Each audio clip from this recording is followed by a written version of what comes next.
Actually, we see the president right now as he takes the podium. Jennifer, we're going to have to let you go and listen to the president speak. At my direction, the United States successfully concluded an airstrike in Kabul, Afghanistan that killed the emir of al-Qaeda, Ayman al-Zawahiri. You know, Zawahiri was bin Laden's leader. He was with him the whole time. He was his #2 man, his deputy at the time the terrorist attack of 9/11. He was deeply involved in the planning of 9/11. One of the most responsible for the attacks that murdered 2,977 people on American soil. For decades, he was the mastermind behind attacks against Americans, including the bombing of the USS Cole in 2000, which killed 17 American sailors and wounded dozens more. He played a key role in the bombing of U.S. embassies in Kenya and Tanzania, killing 224 and wounding over 4,500 others. He carved a trail of murder and violence against American citizens, American service members, American diplomats, and American interests. And since the United States delivered justice to bin Laden 11 years ago, Zawahiri has been a leader of al-Qaeda, the leader. From hiding, he coordinated al-Qaeda's branches and all around the world, including setting priorities for providing operational guidance that called for and inspired attacks against U.S. targets. He made videos, including in recent weeks, calling for his followers to attack the United States and our allies. Now, justice has been delivered, and this terrorist leader is no more. People around the world no longer need to fear the vicious and determined killer. The United States continues to demonstrate our resolve and our capacity to defend the American people against those who seek to do us harm. You know, we make it clear again tonight that no matter how long it takes, no matter where you hide, if you are a threat to our people, the United States will find you and take you out.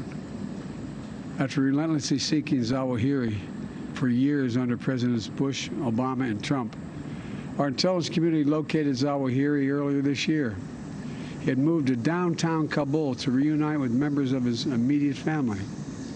After carefully considering the clear and convincing evidence of his location, I authorized a precision strike that would remove him from the battlefield once and for all.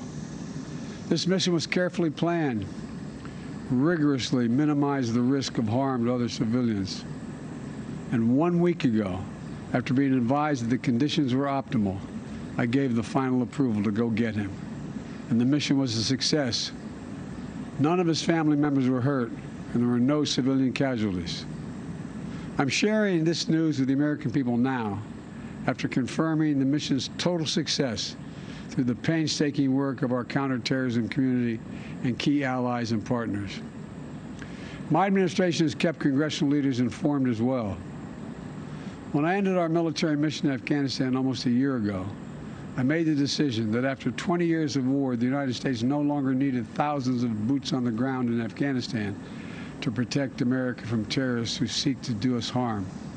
And I made a promise to the American people that we continue to conduct effective counterterrorism operations in Afghanistan and beyond.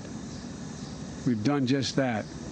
In February, our forces conducted a daring mission in Syria that eliminated the emir of ISIS. Last month, we took out another key ISIS leader. Now we have eliminated the emir of al-Qaeda. He will never again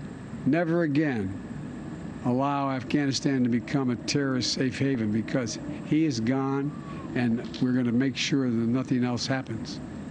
You know, it can't be a launching pad against the United States. We're going to see to it that won't happen.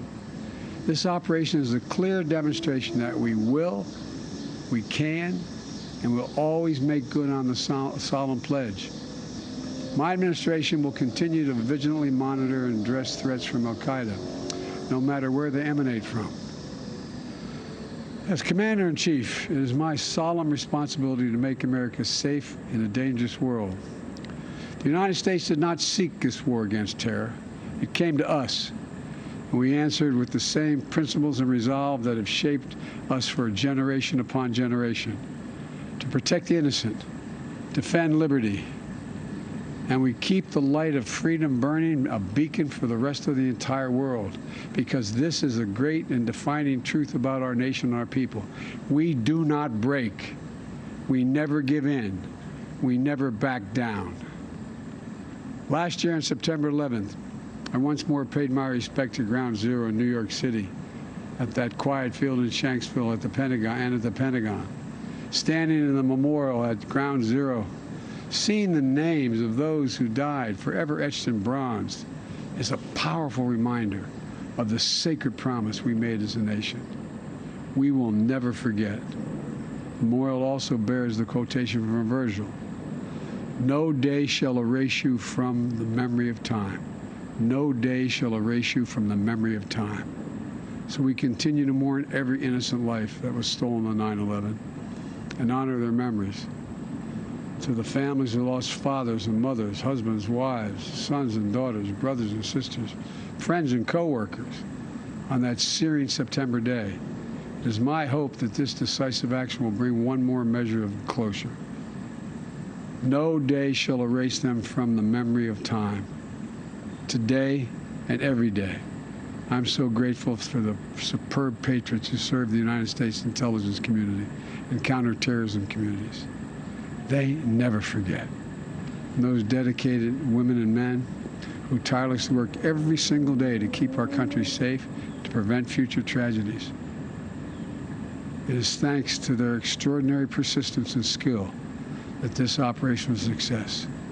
They've made us all safer. And to those around the world who continue to seek to harm the United States, hear me now. We will always remain vigilant, and we will act, and we will always do what is necessary to ensure the safety and security of Americans at home and around the globe. Today, we remember the lost. We commit ourselves to the safety of the living, and we pledge that we shall never waver from defending our nation and its people. Thank you all, and may God protect our troops and all those who serve in harm's way.